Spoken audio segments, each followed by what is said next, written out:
You know that feeling when you watch someone walk into a fight they have no idea they're about to lose?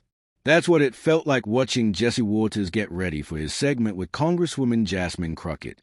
He thought it was just another Tuesday. Another easy win. He was wrong. It wasn't even 2 minutes in when the whole thing blew up. No friendly intro, no easing into the conversation. Just two people staring each other down through a split screen, with millions of people watching, neither one willing to back down an inch. Let me set the scene for you. On one side, you have Jesse Waters, sitting square in his host chair, chin slightly raised, with that familiar look in his eye, half charm, half bait. Is in his element, the king of his castle. On the other side of the screen, in a quiet room in Dallas, is Congresswoman Jasmine Crockett. She's a first-term congresswoman, a lawyer, and she's adjusting her earpiece with a kind of unnerving calm that makes you lean in closer. Jesse kicks things off with his usual framing. He's talking about a voting rights bill, but is using words like radical left, pandering, and soft on crime. It's the classic playbook. Set the terms, create the narrative, and force your guests to defend themselves. He finishes his monologue, and the camera cuts to Jasmine. She doesn't rush to speak. She just tilts her head slightly, lets the silence hang in the air for a beat, and then says, flatly, "That's not only inaccurate, Jesse, it's lazy." The pause after that line was deafening. You could feel the entire energy of the show shift in that 1 second. Jesse raises his eyebrows, ready with a comeback, but she doesn't give him the chance. She leans in, not with her body, but with her voice, and it cuts right through the screen. If you're going to talk about voting access and criminal justice in the same breath, she says, her voice still perfectly even, you better come with more than just talking points. And just like that, the control Jesse always has was gone. He tried to interrupt her, not once, not twice, but 3 times. But each time, she held her ground. No shouting, no theatrics. Just cold, hard facts, one after another. Do you know how many polling locations were removed in black communities across Texas in the last election cycle? She asks. Silence. Jesse glances down at his notes, fumbling. She doesn't wait. Hundreds, she says. Do you know what percentage of police brutality claims are dismissed without review? Over 95%. She pauses, looks straight into the camera, and delivers a line that would break the internet. So, Jesse, are you asking about legislation, or are you performing? Even the studio crew in New York went quiet. A muscle near Jesse's temple started to twitch. For a split second, he looked away from the camera, maybe at a producer, maybe at nothing at all. He was rattled. He forces a tight smile and says, "That's quite a speech, Congresswoman." She shoots back without missing a beat. "I gave you a real answer. You just weren't prepared to hear it." By the time the segment ended, the internet was already on fire. Clips were going viral with captions like Jasmine Crockett just ended Jesse Waters on live TV.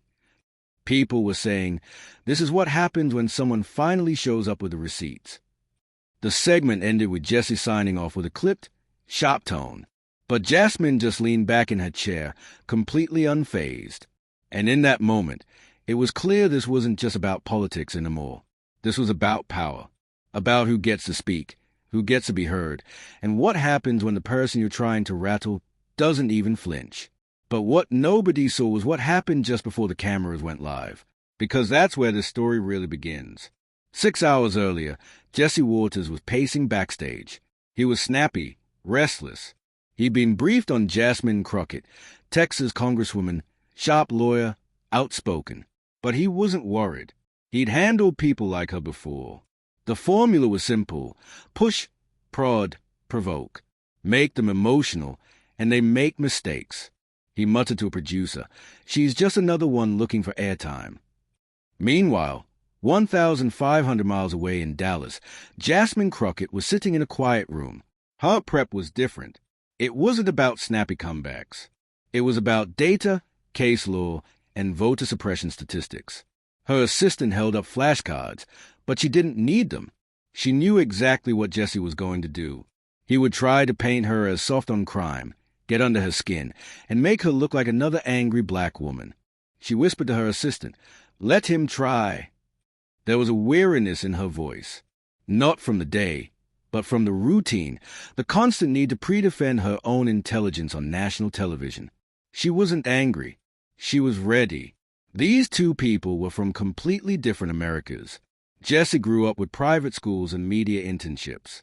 His confidence came from a world that had always told him he belonged. Jasmine's confidence was different. It was armor. Her law degree wasn't just a piece of paper. It was a shield she'd had to build herself. Every hearing, every TV segment, was a test. Back at the studio, a producer leaned in to give Jesse a final piece of advice. "Stay calm," he said. "Get control early." Jesse just nodded. He already had his attack lines ready. Across the country, Jasmine slipped in her earpiece. A text came through. 5 minutes. She took a deep breath. She thought about her mom watching from home, about the people in her district who had told her, "Don't let them talk over you." And maybe, just for a second, she thought to herself, maybe tonight, calm isn't the point. The countdown began. 3, 2, 1, and then it happened. The segment started, and every time Jesse tried to corner her with a loaded question, Jasmine didn't just dodge it. She redirected it with a fact, and then made him sit in the silence that followed. He tried to say her policies were failing communities. She responded, "You're asking the wrong question, Jesse. It's not about whether crime exists. It's about whether we're using the same broken tools to fix it and expecting different results. That's not policy. That's performance." Boom. The live chat on Fox's website went into a meltdown. Jesse was visibly flustered. His ego had taken over. This wasn't about the bill anymore. It was personal. He leaned forward, trying to regain control. "You're saying the police are the problem." "I'm saying abuse of power is the problem," she replied, her voice like steel.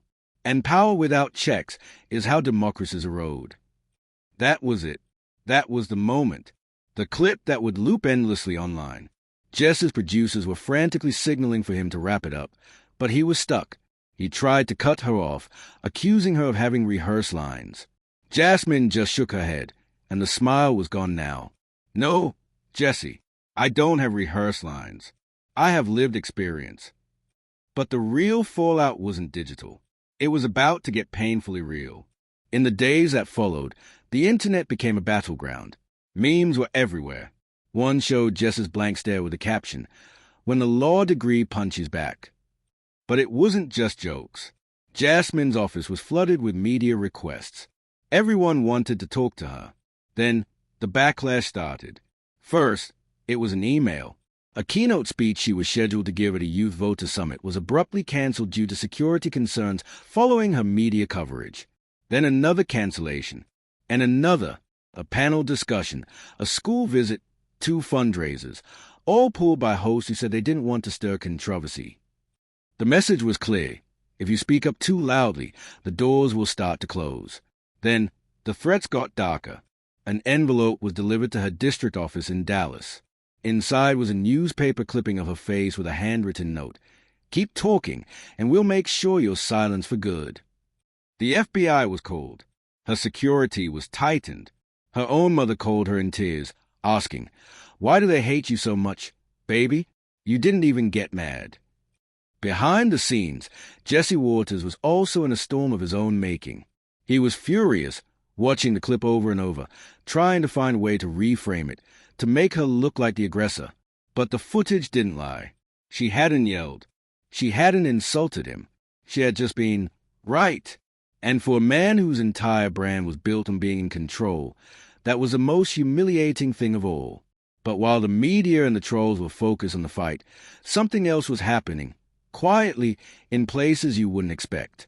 In a high school classroom in Tulsa, a teacher played the clip.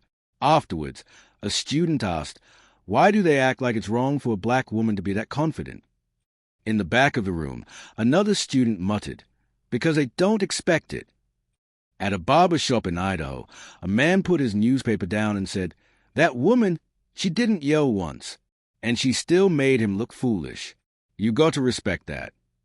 The emails pouring into Jasmine's office changed. 2. The hate mail was still there, but now it was outnumbered by messages of gratitude. A grandmother from New Mexico thanking her for defending truth without theatrics. A college student from Detroit who said the clip gave her the confidence to speak up in her own classes. But one note from a mother in Kentucky made Jasmine stop completely. It read, "My 9-year-old daughter saw you on TV. She asked me if you were the boss of that man.